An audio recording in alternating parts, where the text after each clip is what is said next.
Alright, Legends, welcome back. It's your boy Merd Zekrom here, and today we're diving into episode 4 of our Pokeland Legends journey. Now, if you've been following the series from the start, you already know how wild this adventure has been, from unlocking mysterious temples to taming some of the most powerful creatures in the game. But this episode, this one feels different. Because today, we're going beyond surface-level gameplay. I'm talking about the real stuff. The hidden systems, the metaforming tactics, and the moments that separate a casual player from a legend. So grab your gear, power up your team, and let's see what Pokeland really looks like when you start understanding the soul of the game. Quickly rewind before we go deep. Last episode, we pushed through the mid-game grind. We explored new regions, evolved a few monsters, and even uncovered some weird interactions between skill trees that I didn't expect at all. But while editing that episode, I noticed something Pokeland Legends isn't just about strength, it's about strategy. It's about the little details, timing your moves, using elements wisely, and building a team that feels like an extension of your instincts. So, in this episode, I'm going to show you how the real veterans play, how to structure a meta-ready team that survives every situation, where to find secret zones and rare monster spawns, the smartest way to invest your upgrade materials without wasting a single shard, and how the PvP scene actually tests your decision-making like nothing else. Sound of menu clicks, switching monsters. Let's start by talking about the one thing every player obsesses over, your team. Alright, so, you know the basics, type advantages, skills, synergy. But trust me, that's only half the game. Pokeland Legends rewards those who think 2 steps ahead. See this setup here?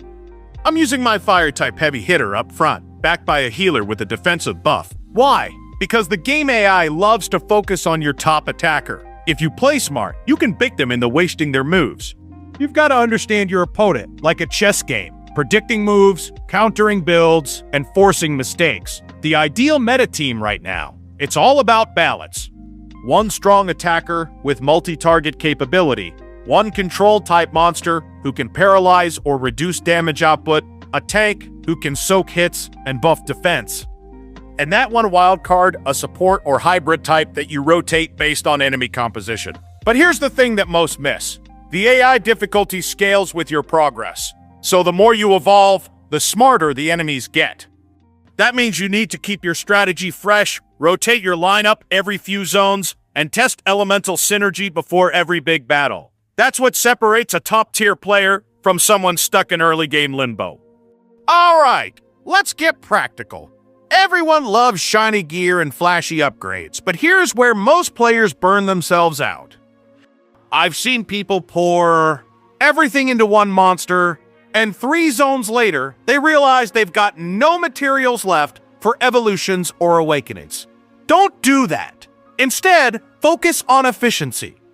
Keep 2 main battle monsters upgraded to full synergy, the ones you rely on for boss fights. Then maintain 1 experimental slot. That's where you test new combinations, abilities, or awakened forms, without wasting key resources. Always save your highest tier items for awakening, not normal evolution. And every day, run your event quests. Those give you premium shards that save you days of grinding. Resource flow in Pokeland is like oxygen. The smarter you manage it, the stronger you breathe in late game. Now let's talk about something that blew my mind. The hidden zones. When I first stumbled into one of these, I thought it was a glitch. The lighting changed, my minimap disappeared, and suddenly I was face to face with a rare elemental boss. But here's the trick. Legends Pokeland doesn't tell you where these places are. You have to feel them. Look for flickering torches, half-hidden paths, or even cracks in the environment. Try revisiting maps at different times of the day.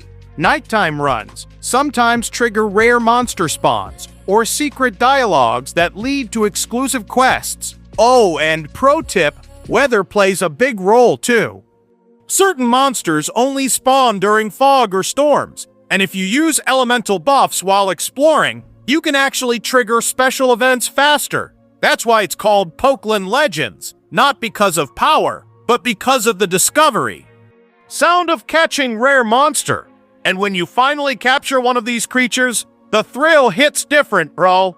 That's the moment where all your patience actually pays off. Now, for my favorite part, PvP. This is where all your theories are tested. And trust me, the community here doesn't hold back. When you step into the arena, it's no longer about AI patterns, it's about human unpredictability. People will bait your attacks, switch monsters mid-round, or intentionally stall just to make you panic. Here's what works for me. Always analyze your opponent's first 2 picks before locking your lineup. Keep one surprise counter, maybe a type advantage, but nobody expects. Use turn order to your advantage. If your monster has slightly less speed, use that to react, not rush. And bro, join a guild. Hate. Guild hunts and raids teach you real coordination. Who buffs? Who tanks? Who nukes? It's teamwork at its finest, and the rewards are just the cherry on top. Audible cheer sound. Victory scream. When that victory screen hits after a tough PvP battle, man, that dopamine rush. Pure bless. Before we wrap this up, let me rapid fire some advice from my fellow players grinding out there. Stop chasing skins. They're cool, but they don't win fights. Focus on synergy, not just power. Replay older missions with stronger monsters. Sometimes, revisiting the basics helps you farm rare drops faster.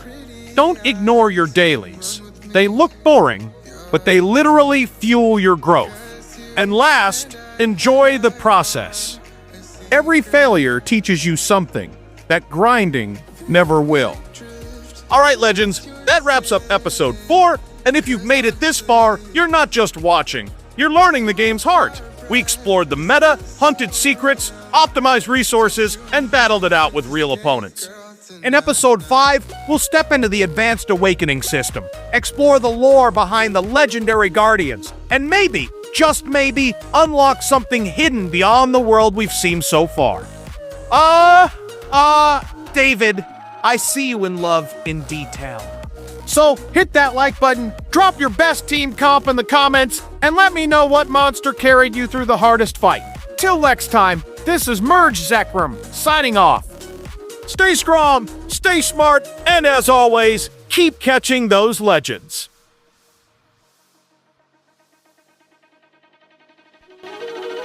Careful with your pretty eyes and run with me, yeah. 'Cause you and I are a secret. Feel my drift against your skin. 'Cause honestly, let's hold our breath. This is so real. Just you and me with the escape girl tonight.